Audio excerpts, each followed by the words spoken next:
ખેડૂત મિત્રો, મારું નામ મગનભાઈ રવુભાઈ પટેલ, રહેવાનું નંદી ગામ, હાડલપાડા, તાલુકો ઉમરગામ, જિલ્લો વલસાડ.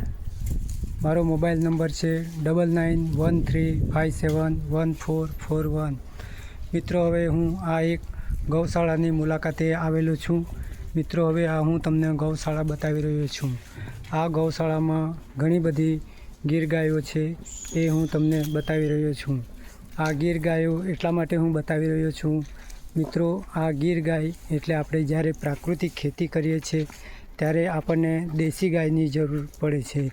મિત્રો, આ દેશી ગાય એટલે કે ગીર હોય, કાંકરેજી હોય કે પછી આપણે ડાંગી, એ બધી ગાયો આપણને એનું ગૌમૂત્ર અને એનું છાણ આપણને ખૂબ જ ઉપયોગી નીવડે છે.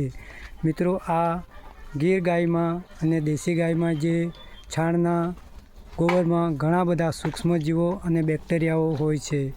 મિત્રો, આ ગૌશાળામાં એક ઘટાદાર વડનું ઝાડ પણ આવેલું છે, એ પણ હું તમને બતાવી રહ્યો છું. આ વડના ઝાડ નીચે આ ગાયો આરામ કરે છે, એનો વાગોલ કરે છે અને એ અહીં ઝાડા પેશાબ કરે છે.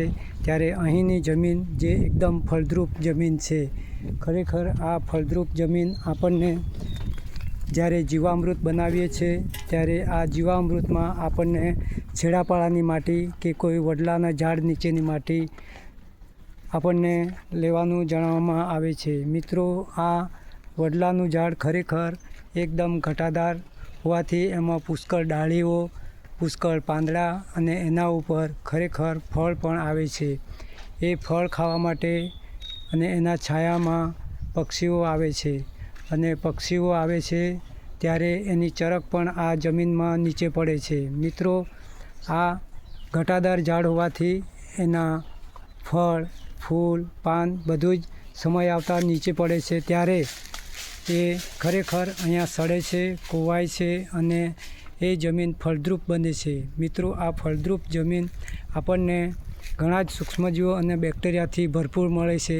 જ્યારે આપણને આ જીવામૃતમાં આ માટીનો ઉપયોગ કરીએ છીએ ત્યારે આપણને જીવામૃત ખૂબ જ સારું અને સુંદર એકદમ આપણને જમીનમાં જે જમીન પોચી અને રસાળ અને ફળદ્રુપ બનાવે એવું આપણને જીવામૃત મળી રહે છે.